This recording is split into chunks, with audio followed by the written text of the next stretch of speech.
Edonu kpoto no ni mlonwe ba ikwe ewanu pe no lo no du meche mi koto le ehwenu ahozo zagbe aido sun koyo mi le di ton si azan we go gbe oye gbe nu e jero to omele o fun gbe gan hodo Martin Live TVG menadu le ton ho mi hin wa le yo ta itan habudie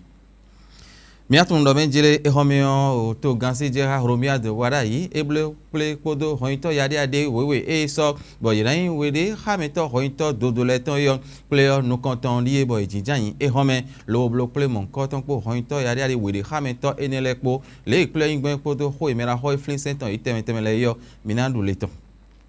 miatun le home dion do to ho me yo so den ame men chele mi don pe po dio fi po me bi dion e no do azo gble nu ebo eniyan din atiken kwiyan e achade din mo be bi don blo be no kaka mo do gbeje bo no ado de do to ho me nu kun bi no mia amo me dio na no edodo lo ija ira li tetin abi e na ko do eniyan do se nu kun bi hwi na mia e man ko do de do se na ko me ho ebo no eniyan dagbete ko wa no me ajio e yan de su titengbe mi kan ho bio me de obnado gbetonomi ho de vledo misi bokun plato ho ke ho podo ji ho no mi de din epo bona do je ko nu wa yele se amichelemi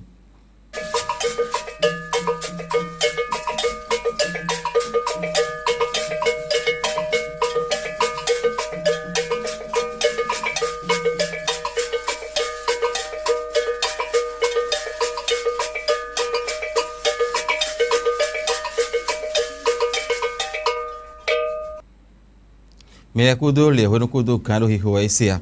miatundo men direito mi abenu wa ye ho ke onke ondele fibo mi na so do to men mi e ho me wa inke zanda ho so ro te gbe me bi ho ibe no se lintamendo azo e no zan vif e no zan vivo vule we azo e ne zan ka bo ho to gbasa e ron pe no kundo apamo ho do to mi to fi yo e wa de won ton bo so do o to ji ti me do ben jile no gbo dole o ke zan igbe ton e yan idosun se azan we go gbe ole e so ro te ho to e li o ho to bo pa che do azo ho ro to mi to fiyo e mono benjele hota ejiwe so jinjon ro gbe me bi kwi yin do benjele ne ekana wa nu gben bo e ran gbopo inu konu azo e ron zon vivo vule do tadio bona nya hedo fiyo po vule ji onu kan itan na wa yin ton e nu taji e so do te bo so do te gbe bezon mi ra ho e de won tero so te ti me no le ache pa romia wa itan e fine ache pe wa ye podo me bi kwi po me bi ro ho e bonu e ran se ho gbopo inu konu azo e no zon leido e pon gbe bi hui mi ruta dia bene to mi to fi hui mi do gudo ai hui de mom dion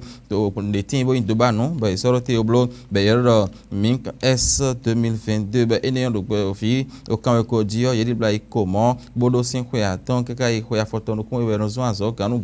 enu mon ko ton isi hodo po dayon ho to zon do ene oboro bio me bi yedo benjele fi to fi no ya me si no plan me to vi pa o to vi adomada lo abi ali o le me bi ni no zen bodo fi de bu de be mo no le fi o kun ko ko ina do vovo be ka nu zun egbe me bo nu ezun ede yo tele hu ganji ton ene bi hwe ni ya olobo je ho edeji bo mi nu na no po bo na nya hedo vivu leji bo nu so iton e na se hoyo ina iwe ma home la me na dagbe iton le nu kan ido na tin le edo enele bi hwido owen ho eniomi whenever edo fiwo mi na do mi ene sirat o de so ye so wen do to ji bo ti me po ndo menjele do o azoki getimbo edo na do sinwe do kuton sin o to ho me lobo na blo le do ezon sirat sin do controle yo ye so wen do to ji na ti me po ndo menjele azo edo na blo edion kuton sin to ho mi agbangba men bo ali e yoro do avenue Canada to mo hikaton yin rue 12 128 we ego sin ali play on kanten da ho in ka je on ton e bo zo mo to lobo yu kweton do ali play on kanten da ho sun vivo voto ino yoro do étoile rouge de ji ali edion dio azo de tin me dan dosin bo ina linde su titengu mana do hwerun e na be sin ete obe lo sin te nigbe mi do gudo ai bo yan ido son sin azatan tanton go gbe bana zo mo dun kaka so ihwe me mi an biodo to me dan lo sun sin azatan gban go gbe forugbe e je do hon azo ene na wa fina zo bo ali on hodo no pepe na tin de ji do hwenu mi do yiye bo je finion bo mo no le do azo wa fi o panu kwele jirali do mi do pin gbon ehwe mi ni gbon fine de ji do azo ene na iwa bonu dagbe to se ton ipo iwa po na je jro ezon be to intano jele na ya o do to be ndo poro po mi ton to rese hon eni bodonu o to de Mina gosi enionji monado play devo khonomi play e hometon nous content di lo botoga romia wadayi e blokodo hoito yade e so boye wewe bo inwe de khameto yoro ministre conseiller mato intronjire khusu to gan science gbasa ko ipo na wa so wa hoito enele egbe wa play nous content e blowe romia wadayi e soro atete on Facebook oji hometi me no benjire nous bo egbe zanzan le play nous content e hoito enele ton yo mi bloko ipo de tin bo mi tere da khura khode le jinu ye nous mi tere ni no menjele me ro po kun ro fili e be ndo menjele a o benen vile abi benen vi teme abi o to mi ton o ezon we ro fine menji me ro po ni ton azo e yin ton bo wa do dagbeji bonu e kara zo wa hun e ni ba bu ni no e ro ho e do e di opo nu e wa de da yi oji po me e ma ndo e ma kon sun ta po bodo ho jo ho me wo ya bonu bro de ji yo ni wa yin kulugulu to ho ton no de ji me ro po ni ton azo e na wa no benen vile bi hu yi ro taji yo o me di ma de na e Jaime de ma de na nele bi huyo ni konde jin azo bo ate pa ka do sin bro waro apade huyo le eni zonji mono timeni ye ho ebo ni no mono kunu jeun do mele jara so mi hwenton e ko wa ibo koro gutor ji eni ko je ne boy fi mi le din ho mi nda ho iro taji ne bi ne to mi tone bo eni o e do na wuli bona bo tondo aye to bo wazo de ji heze bo ho fo de jin do jiri de e to do ye o bo so azo da sinin ye yo e do dandame be do na wazo e to ton e dandame de jin do e complet do fi be don jere khale mi e si afon sorote o meti le si afon sorote do fi mi ro po ma fi bo ho e don do fi do aso e we ko mi complet do fi menji do mi ro po ni tun e ni bo li bonu aso bo yin wa bonu do buo benen to mi ton e na yin pon de bo ya gade so ti te gbe complet nous content e ni on o mi adwara yi e bloco do po ye ton le po mi se o mi je we mi se na ne meti le mi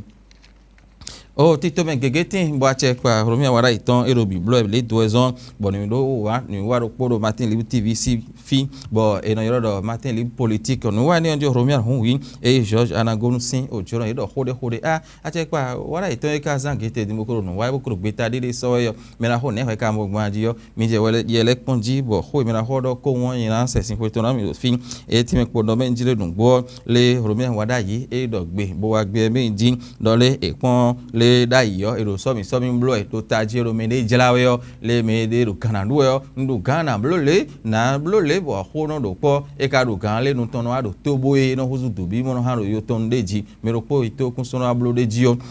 e ye din yo ho e ka do me de jaja ho no do taji yo le nu mo nkan ton le o patista lo e de afo mo nkan ton lo kun kam le o de ganji de ro e kun ton no e do na wa heze ho ton no lo e ye din yo e do toji patista lo de su blo mo lo e kun ka do nu kun bo khati ngbeto e romia no wada ye ka ko hombo ton bo wa yo e mono menjiri no boy mi na gbe kan do kan e azo e ko wa fininu lo mi na so mi de ton gonan bo ka ko mo ton bo so khole to e ka so khole to ble vodoro e de jira ho no yo e je blo de jiji hu ye khle po ndo menjiri e ye dion no e so ro to ye mono le mi na zon le ngon bo nu konton di e de ji do nda gbe be do na ho alo na e kun fato e no mono menjiri do to ho do sin ale nu e do ho no to vito sile bo blo de ji bo di afoton pe yo le nu konton ne le khle po ndo menjiri hon do to ho sin ali no ngige hen e na dio de ji no e ko ro wa we afo e ko ro didi we podo le blo no mo e ko e ko mo gan do menjele ho e me na ho do bi hu yi yo e ro na blo de ji do afo e ko didi di e ko di khle de ji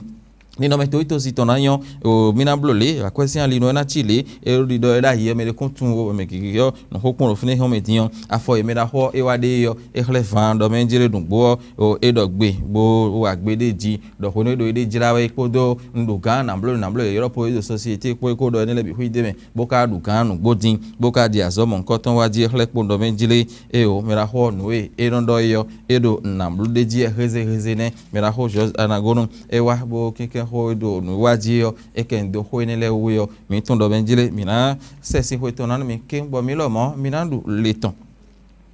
no do mi do ibe nu do menjile o azogbegbele ko do no e mana inu ateme ko no e sengbele ko ton pe di o vile diyan erin yan gbo bi o me bo eni o inu e indudu ta mi di me de mo pon we abi ko lo hunde yo e don so bo e azogbegbele ho gbeje ko ho ne beta mi ton mi je te ayo ji bo so ho inu mi ton ko ye inu mi ton ko kan ho bi o me de ho ido le yo mi fe pon ye lesia bon mo que yeme akhosu autorité c'est-à-dire la police républicaine et de na wazo eton podo douane ko puisque nous deboudé na bientôt un fio douane ouais mais quand on de no fouiller les bono yigbe ouais tu vois bono certifié ouais tu vois no bio ton fio article qui c'est réunion et de jeunesse détruit est vrai article qui c'est réunion et de jeunesse détruit est vrai pourquoi nous modèle mieux nous quartier de l'État bodo bénéfice bon nous bien quartier nous mon jeunes les jeunes je vais même donner des ailes na jeune pour aider les maintenant mon jeune à partir de 17 ans, 18 ans, 19 ans, bio vingtaine mais moi ça que na blanc maintenant tu que beto heme laisse na dagonu 9 mois abo jiado e kaka abo jie a et nous article client ba moi ils sont arrivés bo tenon sinon te gandia et nous article client ba moi et nous te maintenant nous clouer maintenant la mlondo ya nous article client ba moi que elle a plein d'autres trottoirs dit à le goudron pas maintenant dans le bibo à moyen avec le que mais là écouer allo ndé ouais be le finissé alors que ndé ouais ezekwe de na dunu bona wa ina wa zo do gbezan to me on ezekwe no bo de kwa tike keno na bonu bo do de rinde we bo do de zero gbe ni o me we ye me de nu atike no le o mbia e bo se mawra fo ye ni kekle mo jodo ye ni kekle bo di alo sime nous ben ton venu ye ben tu que mina yi ben to respecter do wento de mi gosion le premier ton gbe bona ni sisi yo yen jodo parce que avec la drogue parce que moi j'appelle ça de la drogue avec la drogue il y a pas d'avenir article qui de nous jeune les dio et inde bo bono wada gbe ni ye ya eno gbe zan ton gbe mele no beta dude donc il n'a que à recevoir quelque part si blo tito mende bonu mais no point gba mon quand on les wa et na doit le ji allo et na to seni bon